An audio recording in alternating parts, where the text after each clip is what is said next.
Welcome back to the MMA Business Hour, everyone. I have an incredible episode for you guys today. UFC 296 has the potential to be the biggest card in UFC history. I'm going to give you the 5 fights that the UFC should make at UFC 296 to make it the best card in UFC history. But first, check this out. So this month, if we get to 4,000 subscribers by the end of September, what I'm going to do is I'm going to give away this awesome Sugar Sean O'Malley autograph photo.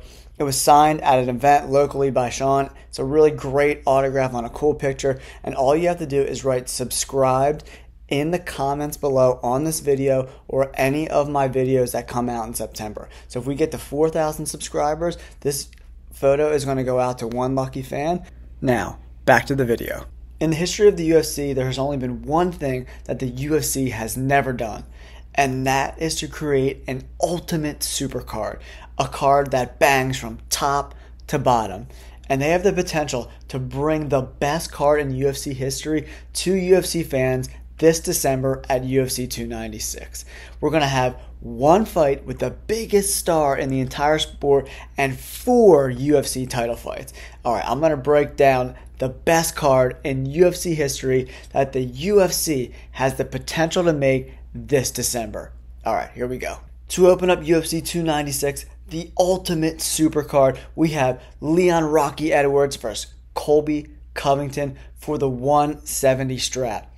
I know a lot of people thought that this fight was going to be on the Jon Jones card, but Colby Covington was recently on Michael Bisping's podcast and said that Jon Jones is refusing to allow Colby Covington to fight on his card in November. So that leaves the perfect opportunity for Leon Edwards and Colby Covington to open up UFC 296. Can you imagine? What a card if we're opening up with Colby Covington versus Leon Edwards. Leon Edwards has only defended the belt one time against Kamaru Usman, and Colby Covington hasn't fought in almost 2 years since all the craziness happened with the nightclub fight with Jorge Masvidal where he got sucker punched. So he is dying to get back into the cage, and Dana White already said that Colby Covington is going to get the next shot at 170, so it makes perfect sense. We open up 296 with an absolute barn burner of a fight between Colby Covington and Leon Rocky Edwards. I think Colby Covington gets it done, guys. What do you think? Alright, on to the next fight. The second fight on the potential UFC 296 card is for the light heavyweight championship between Yuri Prohaska and Alex Pereira. This is going to be an absolute crazy fight. Prohaska relinquished the belt after getting hurt. I think it was a shoulder injury, and he's been out, going on 1.5 2 years as well. And Alex Pereira has been steadily fighting. He just had that big win over Jan Blachowicz. He also has a win over the 185 champion, Israel Adesanya. He also got KO'd by him. So we'll see what happens. A lot of people think Pereira has a really good chance to beat Yuri because Yuri's going to want to kickbox, and kickboxing with Alex Pereira is a recipe for disaster for everyone. I think the best way to beat Pereira is to take him to the ground, keep him in the clinch. You want to manage distance well with Alex Pereira or you're going to get knocked the fuck out. But I think Yuri Prohaska has a chance to win this fight, but I think I'm going to go who's probably going to be the underdog in this fight with Alex Pereira to get the 205 strap. This card is already lining up to be one of the best of all time. We have Leon Rocky Edwards versus Colby Covington. And then second, we have Yuri Prohaska versus Alex Pereira. What's the third fight going to be? Here it is. The third fight I would make in this potential supercard for UFC 296 is the rematch between new bantamweight champion Sean O'Malley and the only guy who has a professional win against him, Cheeto Vera. Wow.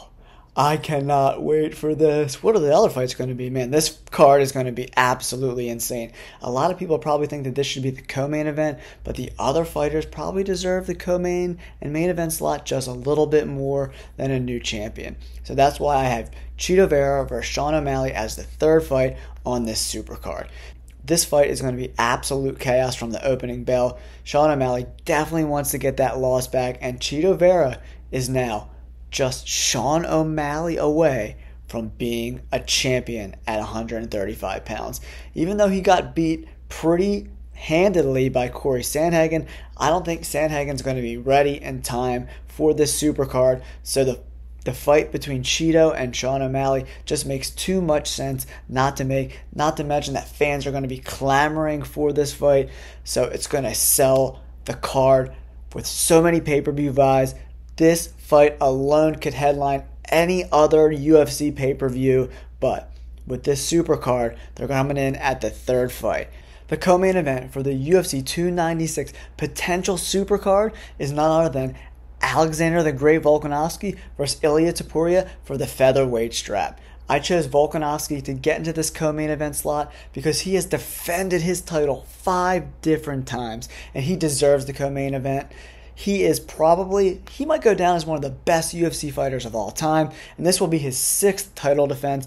Volk definitely deserves the co-main event slot, and in my opinion, he's going to beat Taporia, and he's probably going to fight Islam again for the 155 strap. So, for the co-main event of UFC 296, we're going with Alexander Volkanovski versus Ilia Taporia. I'm going with Alexander Volkanovski with a 3rd round finish. How absolutely incredible is this potential UFC 296 card? We open up the card with Colby, Covington, and Leon Edwards. Then we go to Yuri, Prohaska, and Alex Pereira. Then we got Cheeto versus Sean O'Malley. And then the co-main event, Alexander Volkanovski and Ilia Taporia. And then here we go.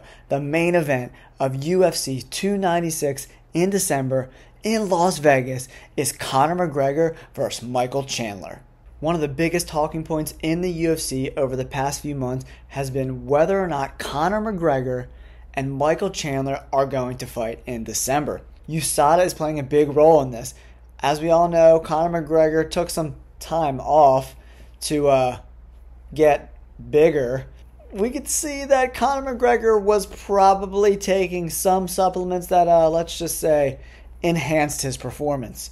Over the last few months, you have seen a significant decrease in size of Conor McGregor, so he probably could enter the pool, test twice, and then be able to fight in December. But he's going to need an exemption from USADA and the UFC, but everybody knows money talks, and the UFC will do what the UFC wants to do because USADA is nothing without the UFC. So they know that they have to play ball if the UFC wants to make the Supercard. So how do I think this fight plays out?